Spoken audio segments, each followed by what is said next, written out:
अस्सलाम वालेकुम, मैं शुएब भुट्टा फ्राम अल रहमान soft.com। आज हम लोग फ़ाइनल वाइवा जो स्टूडेंट से पूछा जाता है उसमें कुछ ऑब्जेक्ट ओरिएंटेड प्रोग्रामिंग के क्वेश्चन पूछे जाते हैं, उन पे बात करते हैं।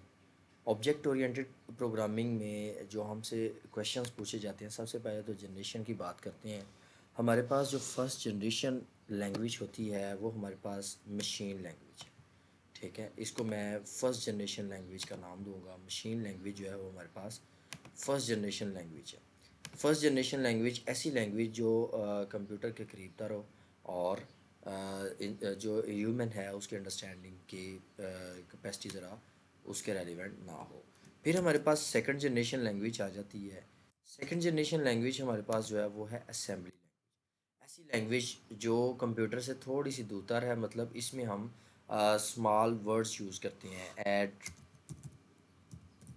अपडेट, मूव, ठीक है, इस तरह के हम सब्ट्रैक्ट, ठीक है, इस तरह के हम स्मॉल वर्ड्स यूज़ करना शुरू कर देते हैं। ठीक है, जो असेंबली लैंग्वेज है वो तो आइडिया है सबको कि ज़ीरो या वन की लैंग्वेज है, बाइनरी लैंग्वेज। ठीक है, इसको हम लोग बाइनरी लैंग्वेज का नाम देंगे। लेकिन जो हमारे पास असेंबली लैंग्वेज है इसमें हम स्मॉल वर्ड्स यूज़ करते हैं, इनको हम निमोनिक्स भी कहते हैं। फिर हमारे पास थर्ड जनरेशन लैंग्वेज आ जाती है। थर्ड जनरेशन लैंग्वेजेस में हमारे पास सी प्लस प्लस है, जावा है, वीबी है, सी शार्प है और बहुत सारी थर्ड जनरेशन लैंग्वेजेस हमारे पास यूज़ हो रही हैं। तो ये हमारे पास थर्ड जनरेशन लैंग्वेज है। ऐसी लैंग्वेजेस जो object oriented based programming based हों, और उसमें सी प्लस प्लस जो है उसको हम सबसे सरफहरिस्त कहते हैं और इसी से रेलिवेंट जावा, सी शार्प और वीबी हैं। ये सारी ऑब्जेक्ट ओरिएंटेड प्रोग्रामिंग लैंग्वेजेस हैं। ऐसी लैंग्वेजेस जो जिनको कन्वर्जन के लिए कोई ना कोई कंपाइलर रिक्वायर होता है और इंसान को भी समझना थोड़ा सा आसान होता है क्योंकि इंग्लिश लैंग्वेज में होती है। फिर हमारे पास फोर्थ जनरेशन लैंग्वेज आती हैं जिसको मैं पहले भी बता चुका हूँ वीडियो में कि ये हमारे पास जो है वो हमारे पास SQL server structure query language. ये प्योर प्रोग्रामिंग नहीं होती, इसमें हम लोग जो भी क्वेरी लिखते हैं, इंसर्ट कर दो रिकॉर्ड, अपडेट कर दो रिकॉर्ड, डिलीट कर दो रिकॉर्ड, टेबल क्रिएट कर दो, ये इस तरह की बातें हम इसमें करते हैं। ठीक है, तो ये हमारे पास थर्ड जनरेशन। फिर आ जाती है फिफ्थ जनरेशन लैंग्वेज जो हमारे पास आर्टिफिशियल बेस्ड लैंग्वेज होती है। इस आर्टिफिशियल बेस्ड लैंग्वेज में हम लोग पास्कल, लिस्प को शामिल करते हैं और भी कुछ लैंग्वेजेस आ चुकी हैं। तो ये मसनूई जहानत की लैंग्वेजेस होती हैं और अपने आप को चेंज करने की सलाहियत भी रखती हैं। ठीक है, तो हम लोग अब बात करेंगे थर्ड जनरेशन। हमारे फाइनल प्रोजेक्ट ज़्यादातर थर्ड जनरेशन लैंग्वेजेस को यूज़ करते हैं और फोर्थ जनरेशन लैंग्वेजेस को यूज़ करते हैं। इसके बाद हम बात करते हैं ऑब्जेक्ट। ऑब्जेक्ट ओरिएंटेड प्रोग्रामिंग में ऑब्जेक्ट की बात करेंगे। ऑब्जेक्ट को हम एंटिटी भी कहते हैं। एंटिटी हमारे पास रियल वर्ल्ड का एक नेम जो है उसको हम लोग एंटिटी कहते हैं। उसका ज़ाहिर बात है कोई ना कोई उसकी स्टेट होगी, उसका कोई बिहेवियर होगा। जैसे हम बात कर लेते हैं इंसान, ठीक है, तो इंसान का कोई ना कोई नाम होगा, उसका बिहेवियर कि वो चलता है, दौड़ता है, खाता है, पीता है, ये सब कुछ। जैसे उसने एग्जांपल दी है बाइक, बाइक का कलर होगा, बाइक का इंजन होगा, माइलेज होगी, ये सारा कुछ। तो इस तरह करके हम इसको हम बात करेंगे। फिर हमारे पास स्कूल मैनेजमेंट सिस्टम है, तो उसमें हमारे पास एंटिटीज़ क्या होंगी? स्कूल, ठीक है जी, उसमें main major entity teacher, student, class, books. और उसमें एट्रीब्यूट्स क्या होंगे? जैसे स्टूडेंट के एट्रीब्यूट्स होंगे, उसका रोल नंबर होगा, नेम होगा, उसको क्लास कौन सी मिली और उसका बुक आईडी कौन सा है। ठीक है, तो ये हम एट्रीब्यूट की बात कर लेते हैं कि उसकी खसूसियात हैं कुछ। फिर हम बात करते हैं फंक्शन की। ठीक है, उसके कुछ फंक्शंस भी होंगे, ज़ाहिर बात है। मतलब स्टूडेंट जो है वो रीड कर सकता है, वो एग्ज़ाम दे सकता है, वो राइट कर सकता है, वो ब्रेक ले सकता है, वो लीव कर सकता है। तो ये उसके फंक्शन है कि वो कौन से काम कर सकता है। जैसे ह्यूमन का नाम फ़र्ज़ करें अकरम है, तो वो दौड़ सकता है, वो भाग सकता है, वो उड़ सकता है, वो सो सकता है, वो सारे उसके फंक्शन होंगे। नाम, रंग, एज, ये सारी उसकी आ, जो है उसके ऑब्जेक्ट ऑब्जेक्ट के रेलिवेंट चीज़ें होंगी, एंटिटी होंगी। फिर हम बात करते हैं आगे मेथड के। एक्शन और मेथड को क्या कहते हैं? मैंने अभी बताया कि एक्शन क्या होंगे स्टूडेंट के, कि वो रीड कर सकता है, एग्ज़ाम दे सकता है। तो इसी तरह हम इनको मेथड्स भी कह देते हैं, एक्शंस भी कह सकते हैं, उनको फंक्शन भी कह सकते हैं। वो कहता है method is an object behaviour. किसी भी ऑब्जेक्ट का वो बिहेवियर है जो हम उसको कहते हैं। मतलब रेस लगा सकता है, प्रेस ब्रेक कर सकता है, इस तरह बड़ी सारी चीज़ें हैं, रन कर सकता है, गियर, बाइक है तो गियर, ये चीज़ है। What is class? A class is a collection of object and represent description of object. हमारे पास ओरिजिनली क्लास एक स्केलेटन होता है, एक स्केच होता है, ठीक है। हम उस क्लास को नाम देते हैं, उस क्लास में एट्रीब्यूट्स डिफाइन करते हैं और उस क्लास के फंक्शन डिफाइन करते हैं। जैसे ये हमारे पास क्लास का नेम है स्टूडेंट, तो उसके एट्रीब्यूट स्टूडेंट का आईडी होगा, रोल नंबर होगा, नेम होगा, क्लास होगी। फंक्शन उसके क्या होंगे? स्टूडेंट को हम सेव कर सकते हैं, अपडेट कर सकते हैं या रीसेट कर सकते हैं, ठीक है। जैसे ये अभी इसने एक क्लास डिफ़ाइन की है कि ये पब्लिक क्लास है, ठीक है, इसका नाम स्टूडेंट है, और ये देखें यहाँ पे हमने वेरिएबल डिक्लेयर की है। फाइनल वाइवा में आपसे वेरिएबल डिक्लेयर भी करना पूछ सकते हैं, ये यहाँ पे आप देख सकते हैं। किसी क्लास के अंदर कुछ वेरिएबल्स डिक्लेयर करना और कुछ मेथड्स डिक्लेयर करना, ये हम कर सकते हैं। तो ये कुछ वेरिएबल हैं, ID, name, student, class, marks. फिर हम इसके अंदर एक प्रॉपर्टी डिफ़ाइन कर देते हैं, ये पब्लिक प्रॉपर्टी है इंटीजर टाइप की। फिर हम लोग एक मेथड क्रिएट करते हैं, ये फंक्शन बना हुआ है। ये पूरी तरीकाकार है इम्प्लीमेंटेशन ऑफ क्लास का। फंक्शन क्या है? सेव। सेव के अंदर पहले हम अपडेट कर लेते हैं, फिर हम दूसरे फंक्शन रीसेट को कॉल कर रहे हैं, फिर ABC आईडी में रख रहे हैं। तो ये अपडेट का फंक्शन है, ये रीसेट का फंक्शन है, ठीक है। तो इनको हम लोग जो है वो मैनेज कर सकते हैं। यहाँ पे हमारे पास अब्स्ट्रैक्शन भी है। अब्स्ट्रैक्शन के बाद हमारे पास, अब्स्ट्रैक्शन को भी आप मैनेज कर सकते हैं, पढ़ सकते हैं। इनकैप्सुलेशन है।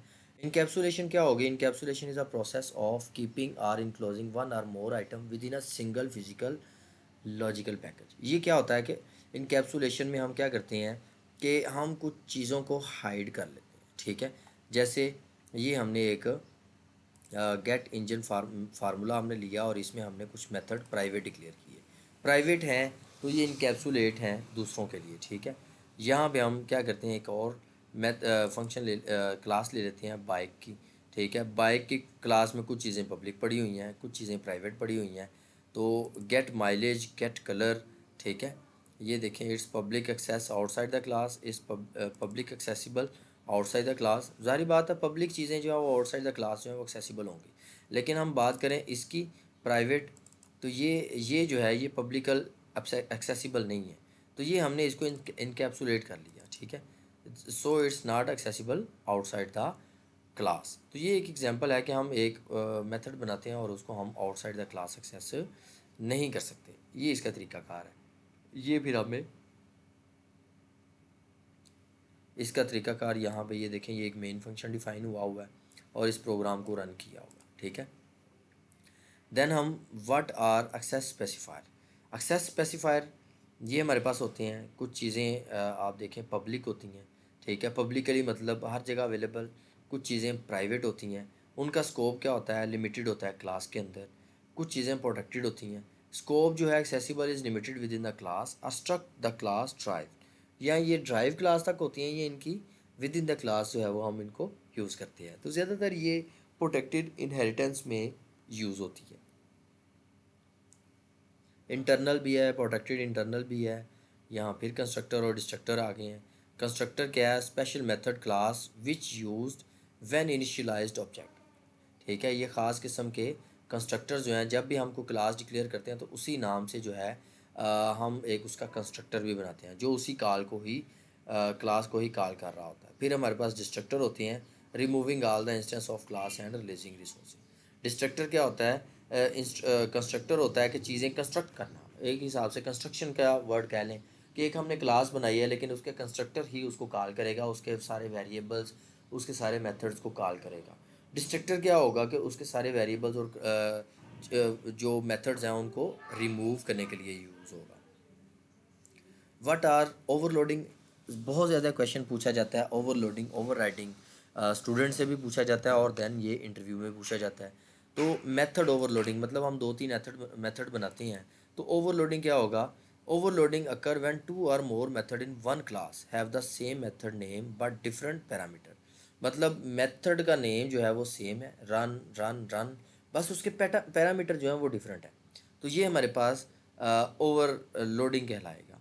ओवरराइडिंग क्या होगा कि जब हमारे पास दो मेथड हैं, उनका नाम तो सेम है, ठीक है, और उनके पैरामीटर भी जो है वो सेम है, ठीक है। Overloading mean have to method, दो मेथड हैं विद सेम नेम, ठीक है, same method name and parameter, उसके पैरामीटर भी सेम है, तो ये ओवर राइटिंग कहलाएगा। ठीक है, वो बस इसका फ़र्क क्या होगा कि एक पेरेंट में है और दूसरा चाइल्ड में है। व्हाट आर द कीवर्ड, हर प्रोग्रामिंग लैंग्वेज में ख़ास कीवर्ड्स होते हैं, जैसे लेट, इंट, रिमार्क्स, ठीक है, डबल कॉलन, सिंगल कॉलन, तो वो स्पेसिफिक कीवर्ड्स जो प्रोग्रामर ने प्रोग्रामिंग लैंग्वेज डिफ़ाइन करते हुए बनाए हैं, वो कीवर्ड्स कहलाते हैं हमारे पास। व्हाट आर इंडेक्स, जब हम अरेज बनाते हैं तो अरेज को इंडेक्स के साथ मैनेज करते हैं कि कौन से इंडेक्स पे कौन सी चीज़ पड़ी है। इनहेरिटेंस, इनहेरिटेंस सारी बात है पेरेंट और चाइल्ड, दो क्लासेस के दरमियान रिलेशनशिप है एक हिसाब से। पेरेंट क्लास हमने फ़र्ज़ करें एक बनाई, उसमें हमने नेम, आईडी और एड्रेस, तीन चीज़ें डिफ़ाइन कर दी। फिर हमने एक चाइल्ड क्लास बनाई, चाइल्ड क्लास में हमने क्या किया कि हमने नेम, आईडी और जो है वो कलर्स और एज वगैरह हमने पेरेंट की यूज़ कर ली, और दो प्रॉपर्टीज़ हमने अपनी डिफ़ाइन कर ली। जब हम दो प्रॉपर्टीज़ अपनी डिफ़ाइन कर लेंगे तो ज़ाहिर बात है तीन प्रॉपर्टीज़ हमने, जैसे ये ID, name, address, date of birth, ये पेरेंट की है। फिर हमने चाइल्ड बनाया, हमने दोनों का रिलेशन आईडी से बना लिया। फिर हमने रोल नंबर, जेंडर और सब्जेक्ट और मार्क्स वगैरह हमने चाइल्ड टेबल में यूज़ कर लिए। तो कुछ चाइल्ड टेबल कुछ चीज़ें जो है वो इनहेरिट करता है पेरेंट टेबल से। ठीक है, तो पेरेंट चाइल्ड, ये देखें यहाँ पे हमारे पास व्हाट इज़ पॉलीमार्फिज्म। पॉलीमार्फिज्म ये है कि एक ही मेथड की मल्टीपल शक्लें। ठीक है, जैसे मेथड का नाम तो स्टूडेंट है, तो एक दफ़ा मेथड खाली है, दूसरी दफ़ा मेथड में दो पैरामीटर हैं, तीसरी दफ़ा मेथड में कोई और दो पैरामीटर हैं। तो ये पॉलीमार्फिज्म, एक ही मेथड की मुख्तलिफ शक्लें। ठीक है, फिर आगे आ जाता है व्हाट इज़ ऑब्जेक्ट। ऑब्जेक्ट पहले भी हम डिफ़ाइन कर चुके हैं, और ये कुछ क्वेश्चंस हैं। What are the basic concept, abstraction आपको पता हो, इनकैप्सुलेशन पता हो, पोल इनहेरिटेंस, इस तरह की क्लास क्या है, ऑब्जेक्ट क्या है, इनकैप्सुलेशन क्या है, पॉलीमार्फिज्म क्या है। तो इन चीज़ों को दोबारा से चीज़ों को डिफ़ाइन किया गया है। ठीक है, तो इन चीज़ों को भी थोड़ा सा आपने रिवाइज़ करना है। ये सारे नोट्स वीडियो के साथ अटैच होंगे, तो इनको ज़रूर देखें। इस वीडियो से इंशाल्लाह उम्मीद है कि आपको फाइनल प्रोजेक्ट प्रिपरेशन में हेल्प मिलेगी। थैंक यू, अल्लाह हाफिज़।